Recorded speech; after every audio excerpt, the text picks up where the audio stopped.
તો હવે વાત કરીએ આપણે વડોદરાની તો વડોદરા શહેરમાં ભર ઉડાણે પાણીની તંગીનો મુદ્દો હવે રાજકીય રંગ પકડી રહ્યો છે। આજવા સરોવરમાં જળસ્તર ઘટતા શહેરના અનેક વિસ્તારોમાં પાણીની અછત સર્જાઈ છે। આ દરમિયાન કોંગ્રેસના કોર્પોરેટર આશીષ જોશીએ પાણીના ટેન્કર કોન્ટ્રાક્ટરો પર ગંભીર આક્ષેપો કરતા તેમણે પાણીના બુટલેગરો ગણાવ્યા છે। જીપીએસ ટ્રેકિંગના આધારે ટેન્કરો શહેરની બહાર ગામડા અને ખેતરોમાં પાણી પહોંચાડતા હોવાનો દાવો કરવામાં આવ્યો છે। પાણી સંકટ વચ્ચે પૂર્વ ઝોનમાં તાકીદની બેઠક યોજાઈ હતી, જેમાં અધિકારીઓને પણ સવાલોના ઘેરામાં લેવામાં આવ્યા હતા। વડોદરા શહેરમાં એક તરફ ઉનાળાની ગરમી અને બીજી તરફ પાણીની અછતને લઈને લોકો પરેશાન બન્યા છે।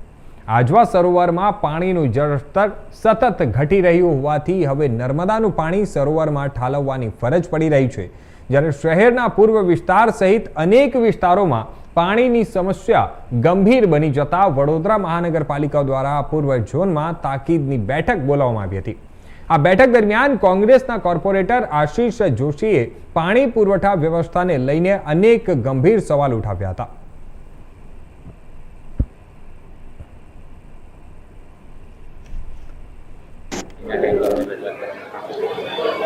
આજે પૂર્વ ઝોનની વોર્ડ 15ની સંકલનની બેઠક પરિચય બેઠક પણ હતી, ત્યારે મારી સાથે સાથી 3 કાઉન્સિલર સત્તાધારી પક્ષના પણ એક જ અવાજે પાણીના ટેન્કર અને પાણીનો સમગ્ર વિસ્તારમાં જે પ્રશ્ન છે એ ઉપાડ્યો છે।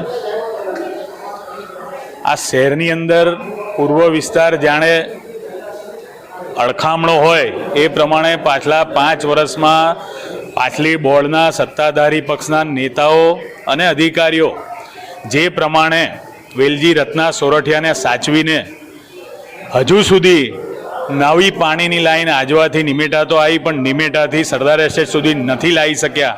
નવું પાણી માન્ય કમિશનર એપ્રિલ મહિનામાં આવશે એ પ્રમાણે પણ જવાબ આપ્યો હતો। હાલમાં નવું સ્ટેટમેન્ટ એમનું આવ્યું જૂન મહિના સુધીના એન્ડમાં આવશે, પણ અત્યારે અધિકારીઓને પૂછ્યું ત્યારે નિમિટા કેનાલનું કંઈક મોટું કામ બાકી છે, હાઈવે ક્રોસ કરવાનો બાકી છે, ભાઈ કાકા પાર્ટી પાસે ખૂબ મોટું કામ હજુ પણ બાકી છે। ત્યારે હું આજે કહું છું કે માન્ય કમિશનર શ્રી, આ અમારા પૂર્વ વિસ્તારને તમે ડિસેમ્બર મહિના સુધી પણ જો નવું પાણી આપી દેશો તો હું સમગ્ર પૂર્વ વિસ્તાર વતી આપનું જાહેરમાં સન્માન કરીશ।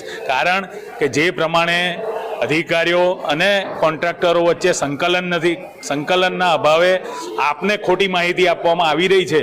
ત્યારે હમણાં જ સંકલનમાં અધિકારી એવું કહેતા હોય કે ઓગસ્ટ મહિનામાં પાણી આવશે અને આપશ્રીને સૂચના હોય કે જૂનમાં આવી જશે। આ બધું જ બતાવે છે કે ક્યાંક ને ક્યાંક અધિકારીઓનો કોન્ટ્રાક્ટર પર કોઈ કંટ્રોલ નથી। એના કારણે પૂર્વ વિસ્તારમાં ટેન્કર રાજ છે। ટેન્કરની અંદર પણ અત્યારે જે પ્રમાણે પરિસ્થિતિ છે એનો કોન્ટ્રાક્ટરો, ટેન્કરના કોન્ટ્રાક્ટરો બી લાભ ઉઠાવીને એક જગ્યાએ 2 ટેન્કર ખાલી થાય છે એવું જીપીએસમાં બતાવે છે। લગભગ 160-65 મિનિટમાં 10 ફેરા થાય છે એ પ્રમાણેના બિલો મૂકવામાં આવે છે। શહેરની બહાર, શહેરની હદની બહાર શહેરના લોકોને અને પૂર્વ વિસ્તારના લોકોને ટેન્કર નથી પહોંચતા અને હદની બહાર જીપીએસમાં દેખાડે છે કે છેક શહેરના હદની બહાર ખેતરોમાં પાણી પહોંચાડે છે। તો આ બધી જ બાબતો અધિકારીઓના ધ્યાને હોવા છતાં પણ થઈ રહ્યું છે અને બિલો પણ મંજૂર થઈ રહ્યા છે, એ બહુ ગંભીર બાબત છે। સાહેબ, સંકલનની બેઠક મળીથી શું મુખ્યત્વે ચર્ચાઓ?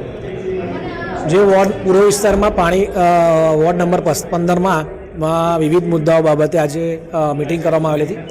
એમાં જોઈએ તો હાલ મુખ્યત્વે પૂર્વ વિસ્તારમાં હાલ જે 15 નંબરમાં જે છે આજવા સરોવરથી પાણી આવે છે અને તેઓને 15 નંબરમાં આજવાથી જે પાણી આવે છે તેમાં ગત સપ્તાહમાં ખૂબ ઘટ પડેલ હતી, જેના કારણે મોનિટરિંગ કરી અને કામગીરી ત્યાં શરૂ કર્યા બાદ નવીન પોન્ટૂન પંપો ત્યાં શરૂ કરવામાં આવ્યા બાદ નાલંદા ટાંકી, પાણીગેટ ટાંકી, બાપોટ ટાંકી જેવા વિસ્તારોમાં પાણીના સંપના લેવલમાં સુધારો થયેલ છે। તેમજ 2 દિવસ અગાઉ જે પરિવાર રસ્તા પાસે રૂક્ષ્મણી પાર્ટી પ્લોટ પાસે એક લીકેજ મુખ્ય ફીડર લાઈન પર લીકેજ મળી આવ્યું, જે લીકેજ પણ તાત્કાલિક ધોરણે વિધિન 24 કલાકમાં જ એને બંધ કરતા આ જે વિસ્તારમાં જે છે એ પાણીનામાં જે સ્તરમાં એટલે સંપના લેવલમાં સુધારો થયેલ છે। શું હવે ક્યાં સુધી આ નિરાકરણ આવશે પાણીનો પ્રશ્ન? જી, હાલ આપને જણાવું કે હાલ આ જે પ્રશ્નમાં જે છે જોઈએ તો સુધારો આવેલ છે અને જે હાલ આગામી જે આયોજન છે એ નિમેટા ખાતેથી ટૂંક સમયમાં જે પાણી શરૂ થશે ત્યારબાદ ચોક્કસથી જે તમામ જે અગાઉની જે જૂની સમસ્યાઓ છે એનો પણ ઉકેલ